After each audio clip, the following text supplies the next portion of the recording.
నిజమే అంటే నిజమే. అందరూ కలిసి కైలాసానికి వెళ్ళారు. బయట నించుని పెద్ద కేకేశారు. ఏమని? ఓ దేవదేవ మహాదేవ, లోకమునకంతటికి రక్షించవలసిన వాడా అని కేకేశారు. వీళ్ళకి ఏం ఉపద్రవం వచ్చిందో అని ఆయన బయటకు వచ్చారు. ఆయన్ని చూడగానే వీళ్ళందరూ నేల మీద పడి నమస్కారం చేశారు. మహానుభావ, నీవు పార్వతీదేవితో కలిసి ఏకాంతంలో దివ్యక్రీడను అనుభవిస్తున్నావు.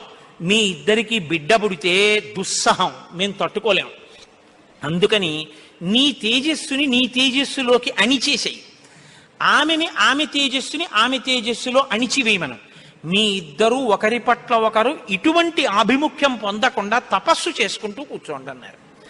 ఎంత అక్కర్లేని విషయం అనేది. అంటే ఆయన అన్నాడు, తండ్రితనం అండి, తప్పకుండా మీకు అలాంటి ఇబ్బంది ఉంటుందంటే నేను ఇటువంటి భూతమును సృష్టించాను, అలాగే వెళ్ళిపోతాను. కానీ ఇప్పటికే చాలా కాలంగా